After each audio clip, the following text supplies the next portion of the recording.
नमस्कार, India voice देख रहे हैं आप और मैं हूं आपके साथ शिवम दुबे। इंडिया वॉइस के खास कार्यक्रम हरियाणा वॉइस में आप सबका स्वागत है। रुक करेंगे खबरों की ओर। आपको बता दें कि हरियाणा के चीफ मिनिस्टर मनोहर लाल के मुख्य प्रधान सचिव राजेश खुल्लर की पत्नी डॉक्टर सोनिया त्रिखा खुल्लर हरियाणा लोक सेवा आयोग मेंबर बन गई हैं। मंगलवार दोपहर राजभवन में उन्हें गवर्नर बंडारू दत्तात्रेय ने पद और गोपनीयता की शपथ दिलाई। इस मौके पर सीएम मनोहर लाल भी मौजूद रहे। डॉक्टर त्रिखा ने सोमवार को ही नौकरी से स्वैच्छिक सेवानिवृत्ति यानी वीआरएस ले ली। वो एचपीएससी मेंबर के पद पर 2029 तक रहेंगी। हरियाणा लोक सेवा आयोग के मेंबर पद पर नियुक्ति के बाद डॉक्टर सोनिया त्रिखा ने मुख्यमंत्री मनोहर लाल के पास अपना इस्तीफा भेजा था। इसके बाद सीएम ऑफिस से फाइल बनाकर स्वास्थ्य विभाग ने एसीएस को भेज दी गई, जहां से फाइल स्वास्थ्य मंत्री अनिल विज के पास पहुंची। इसके बाद एसीएस की मंजूरी के बाद डॉक्टर त्रिखा का वीआरएस मंजूर हो गया। चूंकि डॉक्टर त्रिखा की सर्विस 20 साल से अधिक की थी, इसलिए उन्हें सर्विस से जुड़े सारे लाभ दिए जाएंगे।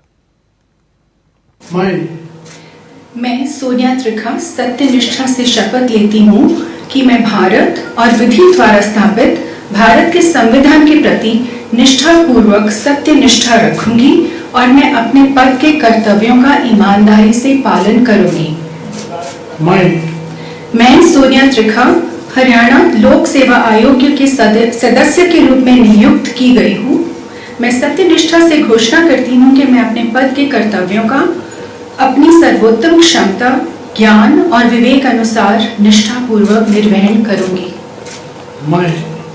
मैं सोनिया त्रिखा सत्यनिष्ठा से पुष्टि करती हूँ कि मैं प्रत्यक्ष या अप्रत्यक्ष रूप से किसी भी व्यक्ति या व्यक्तियों को ऐसा कोई मामला जो मेरे विचार में लाया जाएगा या हरियाणा लोक सेवा आयोग के सदस्य के रूप में मुझे ज्ञात होगा, सिवाय इसके कि वह मेरे सदस्य के रूप में मेरे कर्तव्यों के निर्वहन के लिए आवश्यक हो या राज्यपाल द्वारा विशेष रूप से अनुमति प्राप्त हो, संचारित या प्रकट नहीं करूंगी।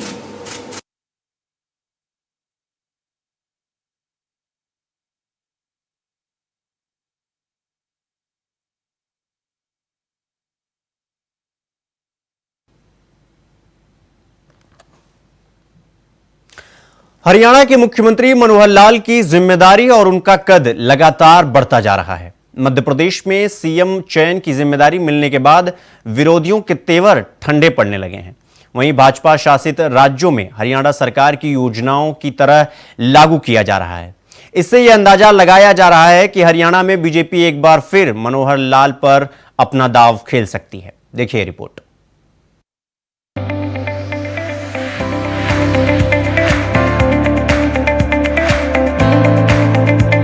ये तस्वीरें बानगी है हरियाणा के मुख्यमंत्री के बढ़ते उस कदम की।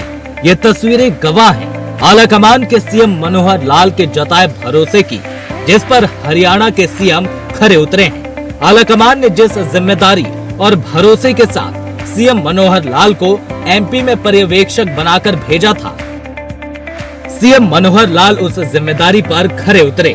न सिर्फ उस जिम्मेदारी को बखूबी निभाया, बल्कि अपने राजनीतिक अनुभव से एमपी के सीएम को लेकर फंसे पेच को भी निकालकर मध्य प्रदेश को नया मुख्यमंत्री दिया। देखिए, मोहन यादव जी के बारे में जो मुझे जानकारी है, बहुत पुराने कार्यकर्ता हैं और उस संघ के काम में लगे रहे, विधायक परिषद में भूमिका निभाई। बीजेपी में भी लगातार तीसरी बार से वो जो विधायक बन रहे हैं, जमीन से जुड़े हुए कार्यकर्ता, उज्जैन से विधायक हैं और निश्चित रूप से जो यहाँ तक मध्य प्रदेश की यात्रा, विकास यात्रा चली है, इसको और आगे बढ़ाने की भूमिका उनकी रहेगी। हमारे जो नेता हैं उनकी सहमति ये मुख्य भूमिका होती है, उसमें हमारी भूमिका कोई नहीं। हरियाणा के मुख्यमंत्री मनोहर लाल न केवल अपने काम से बल्कि केंद्र सरकार की योजनाओं को प्रभावशाली तरीके से धरातल पर उतारकर बीजेपी हाईकमान की नजरों में चढ़ते जा रहे हैं। हिमाचल प्रदेश और राजस्थान में बीजेपी के स्टार प्रचारकों में शामिल रहे मुख्यमंत्री मनोहर लाल को पार्टी ने मध्य प्रदेश में मुख्यमंत्री चुनने के लिए पर्यवेक्षक बनाकर न केवल उनका कद बढ़ाया है, बल्कि हरियाणा में उनके राजनीतिक विरोधियों को भी कड़ा संदेश दे दिया है। मुख्यमंत्री मनोहर लाल ने हरियाणा में बिना रुके बिना थमे बीजेपी के मिशन 2024 का रथ लेकर आगे बढ़ रहे हैं। साल 2019 में राज्य की सभी 10 लोकसभा सीटों पर मनोहर लाल बीजेपी का कमल खिलाने में कामयाब रहे थे। प्रधानमंत्री नरेंद्र मोदी और केंद्रीय गृह मंत्री अमित शाह ने उन्हें अगले साल तक होने वाले लोकसभा चुनाव में भी सभी 10 की 10 सीटों पर कमल का फूल खिलाने का बड़ा टास्क दिया है। इस टास्क को पूरा करने में विपक्षी दलों की तरफ से पैदा की जा रही बाधाओं को मनोहर लाल अपने तरीके से दूर करने में लगे हैं। हरियाणा में भी केंद्रीय गृह मंत्री अमित शाह, प्रधानमंत्री नरेंद्र मोदी और बीजेपी अध्यक्ष जेपी नड्डा जब भी आए तभी उन्होंने सरकार के कामकाज की दिल खोलकर तारीफ की। इस राजनीतिक गलियारों में हर बार ये संदेश गया कि मनोहर लाल ही हरियाणा में बीजेपी सरकार और संगठन का चेहरा है, जिन्हें आगे कर पार्टी चुनाव लड़ने जा रही है। मध्य प्रदेश में मनोहर लाल को पर्यवेक्षक बनाकर बीजेपी ने ये संकेत और अधिक मजबूत कर दिया है। प्रधानमंत्री नरेंद्र मोदी और मनोहर लाल की मित्रता किसी से छिपी नहीं है। मोदी जब हरियाणा बीजेपी के प्रभारी थे तब मनोहर लाल बीजेपी के प्रांतीय संगठन मंत्री होते थे। कंप्यूटर तकनीक का ज्ञान भी मनोहर लाल ने मोदी से ही सीखा था। हरियाणा की करीब आधा दर्जन योजनाओं को प्रधानमंत्री ने बीजेपी शासित राज्यों के मुख्यमंत्री की बैठकों में न केवल सराहा बल्कि उन्हें इन योजनाओं को अपने यहाँ लागू करने के लिए भी कहा। स्वामित्व योजना, परिवार पहचान पत्र, हैप्पी इंडेक्स, ऑनलाइन तबादले, बेटी बचाओ बेटी पढ़ाओ, सरकारी योजनाओं का डिजिटल लाभ, नौकरियों में मेरिट, क्षेत्रवाद और परिवारवाद का सफाया और प्रॉपर्टी आईडी की योजनाएं इनका बड़ा उदाहरण है। मुख्यमंत्री मनोहर लाल की भ्रष्टाचार रहित छवि को हरियाणा में बीजेपी अपने लिए काफी फायदेमंद मानकर चल रही है। प्रधानमंत्री नरेंद्र मोदी ने जब देश में डिजिटल भारत का नारा दिया था तब मुख्यमंत्री मनोहर लाल ने अपने यहाँ सबसे पहले डिजिटल हरियाणा की अवधारणा को जमीन पर उतारने का काम किया और आज मौका ये है कि राज्य की 500 से अधिक सेवाओं का लाभ ऑनलाइन तरीके से लोगों को दिया जा रहा है। इससे भ्रष्टाचार के रास्ते बंद हुए हैं और हरियाणा सरकार को हर साल करीब 1000 करोड़ की बचत हो रही है। अब मुख्यमंत्री विकसित भारत संकल्प यात्रा के जरिए से लोगों के घर घर तक पहुंचने का काम कर रहे हैं, जिसका लाभ लोकसभा और विधानसभा में मिलने की संभावना से इनकार नहीं किया जा सकता है। बहरहाल सीएम मनोहर लाल की बढ़ती छवि विरोधियों को साफ संकेत दे रही है। सीएम का राजनीतिक रुतबा बढ़ रहा है और अगले साल होने वाले रण में बीजेपी का नेतृत्व वही करने वाले हैं। Bureau report, India voice.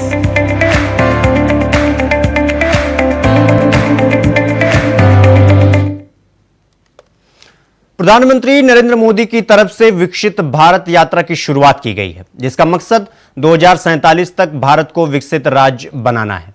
इस यात्रा का उद्देश्य हर भारतीय को देश सेवा से जोड़ना है। वहीं हरियाणा के मुख्यमंत्री मनोहर लाल ने जनसंपर्क कार्यक्रम से जोड़ा है।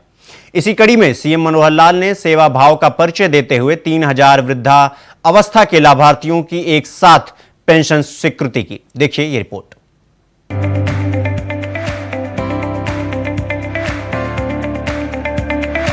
हरियाणा के हर एक चेहरे पर मुस्कान होगी, क्योंकि सूबे के मुखिया मनोहर लाल हरियाणा के हर निवासी तक सरकार की योजनाओं को लेकर खुद पहुंचते हैं। इस कड़ी में सीएम मनोहर लाल ने वृद्धावस्था के विशेष शिविर के तहत 3000 से ज्यादा लाभार्थियों को वृद्धावस्था सम्मान की एक साथ स्वीकृति दी। वहीं मुख्यमंत्री ने सोनीपत जिले के सभी ब्लॉक के बुजुर्गों को वृद्धावस्था सम्मान भत्ता सर्टिफिकेट देकर बधाई दी है। इस दौरान मनोहर लाल ने कहा कि 3 राज्यों में बीजेपी ने जीत की हैट्रिक लगाई है और अब हरियाणा में भी हैट्रिक लगाई जाएगी। सीएम ने पंजाब की आप सरकार पर निशाना साधा और कहा कि वे घोषणाएं बड़ी बड़ी कर देते हैं, कटोरा उठाकर केंद्र सरकार के पास चले जाते हैं। 2014 में हम आए थे, उससे कुछ समय पहले ही उन्होंने घोषणा की थी, 1 साल पहले 1000 रुपए की, उससे पहले 600 रुपए की। हमने आते ही 1000 रुपए से 2000 की, 2000 से 3000 कर दी, यानी 10 साल में 3000 हो गए। वृद्धावस्था सम्मान भत्ता 3000 नए लाभार्थियों के पेंशन को स्वीकार करते हुए मुख्यमंत्री मनोहर लाल ने न सिर्फ बुजुर्गों के सम्मान को सुरक्षित करने की गारंटी पर मुहर लगाई, बल्कि हरियाणा के 2 करोड़ 80 लाख हरियाणवियों को अपना परिवार मानते हुए उनके दुखों को दूर करने की तरफ भी कदम बढ़ाया है। मुझे कई लोग पूछते हैं, आपके मन में इतने सारे विचार क्यों आते हैं, ये लाभ इसको दे दो, ये लाभ उसको पहुंचा दो, ये लाभ उसको पहुंचा दो। मैंने कहा आपके परिवार में कितने लोग हैं? उन्होंने गिनाया, मेरे माता पिता हैं, मेरे 2 भाई हैं, 1 बहन है, मेरे बच्चे हैं, 8-10 परिवार के सदस्य हैं। मैंने कहा आप उनके लिए काम करते हैं ना? मैंने हाँ करता हूँ। मुझे जो आय होती है मैं उनके लिए ही सब कपड़े भी लेके आता हूँ, उनके जूते भी लेके आता हूँ, उनकी बीमारी में भी पैसा खर्च करता हूँ, उनकी पढ़ाई पर भी करता हूँ, बुजुर्गों की सेवा भी करता हूँ।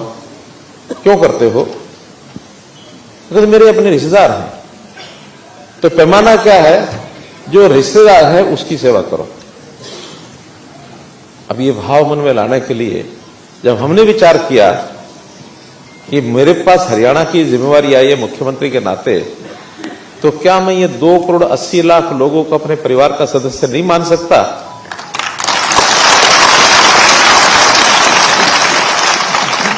उसको माना है, और मान करके तभी विचार आता है कि समाज के अंदर जैसे परिवार में भी कोई कमजोर व्यक्ति भी हो जाता है किसी कारण से, शरीर के कारण से, उसकी किसी मानो और कमी हो जाती है, उस कमी के कारण से। तो ऐसे समाज में भी अलग अलग तरह के जो लोग होते हैं उनमें भी कोई न्यूनता रह जाती है। तो हम अपने सिस्टम को ठीक रखे हुए हैं, बुजुर्गों की मदद भी करते हैं, सेवा भी करते हैं, और जो इस लेवल के और लोग होते हैं उनकी भी करते हैं। जैसे बुजुर्गों के साथ साथ हमने जो हमारी बहनें दुर्भाग्य से विधवा हो गई, पति का देहांत हो गया, तब उनको भी उतना ही पैसा देते हैं कि उनके परिवार की भी उनकी थोड़ा चिंता की जाए। जो दिव्यांग होते हैं, शारीरिक कोई कमी रह जाती है, उनको भी पैसे देते हैं। और पिछले दिनों में अचानक जो हमको ध्यान में आया, जिनके पति की डेथ हो गई विधवा को दिया, जिसकी पत्नी की डेथ हो गई उसका, उन्होंने कहा उसकी भी लगा दो।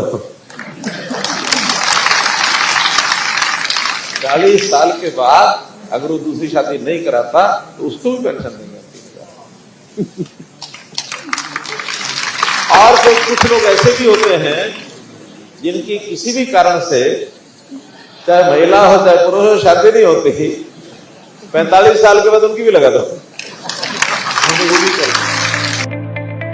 इस कार्यक्रम में बुजुर्गों को सम्मानित करते हुए सीएम ने वो वक्त भी याद दिलाया जब बुजुर्गों को अपने सम्मान भत्ते के लिए दफ्तरों के चक्कर काटने पड़ते थे और भ्रष्टाचारी और घोटालेबाज उनके हकों पर डाका डाल दिया करते थे। वेरिफिकेशन बहुत जरूरी है। जैसे 7 साल की उम्र हो गई कि नहीं, जरूरी है, क्योंकि 8 साल पहले हमको ध्यान में आया कि कांग्रेस के टाइम के ऊपर कुछ लोगों ने 50 साल, 52 साल, 48 साल, 55 साल को अपनी पेंशन भरवा ली, और जब उसका वेरिफिकेशन हुआ तो फिर डिपार्टमेंट ने कहा कि नहीं वापस लाओ, रिकवरी निकाल दी उनके ब्याज समेत। आखिर मैंने आके रोका, मैंने कहा भाई वापस लेने का ये तरीका ठीक नहीं है। अब जो ले गए, गलती कर गए, गलती हो जाती, किसी भी हो जाती है, आगे सावधानी बरतो कि 7 साल से पहले बने नहीं। और जिनसे वापस मांग रहे हो, इनका जिस दिन ये 7 साल के हो जाएंगे उस दिन से पेंशन देनी है, आज भी इनको देते रहो, आज भी पिछले वाली काटते रहो। लेकिन अब वक्त करवट ले चुका है। हरियाणा में अब मनोहर लाल सरकार है, जिनकी परिवार पहचान पत्र योजना के हिसाब से बुजुर्गों के उम्र वृद्धा भत्ता पेंशन के लायक होने पर खुद ब खुद उनको वृद्धावस्था सम्मान भत्ता पेंशन का लाभ मिलने लग रहा है।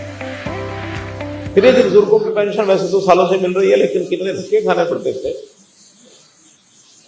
जुतियां टूट जाती थी, दफ्तरों के चक्कर काट काट के कोई सुनता नहीं था।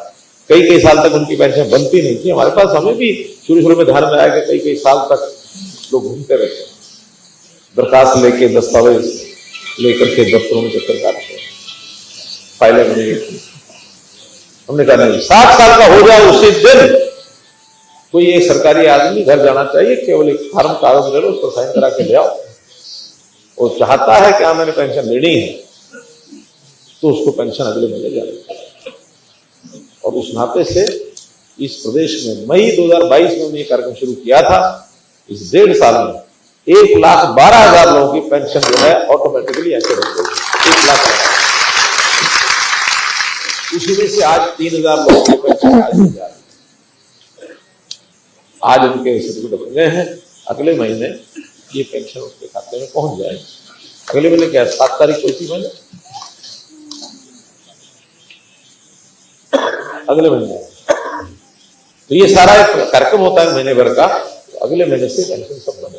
कि वेरिफिकेशन बहुत जरूरी है, जैसे 7 साल की उम्र हो गई कि नहीं, जरूरी है, क्योंकि 8 साल पहले हमको ध्यान में कि कांग्रेस के टाइम के ऊपर कुछ लोगों ने 50 साल 52 साल 48 साल 55 साल को अपनी पेंशन भरवा ली, और जब उसका वेरिफिकेशन हुआ तो फिर डिपार्टमेंट ने कहा कि नहीं वापस लाओ, रिकवरी निकाल दी उनके ब्याज समेत।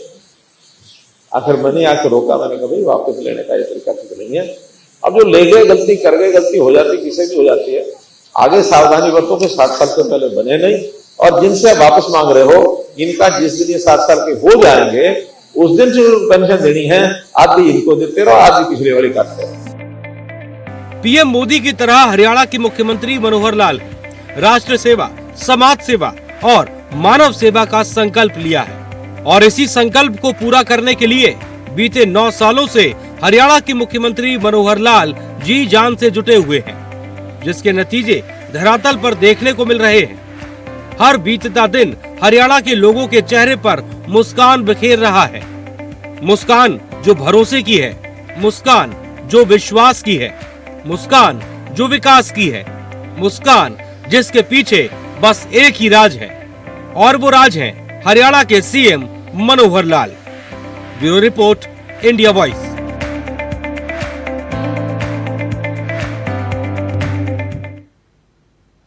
हरियाणा वॉइस में फिलहाल अभी के लिए बस इतना ही। देश दुनिया की तमाम खबरों को देखने के लिए देखते रहिए इंडिया वॉइस। नमस्कार।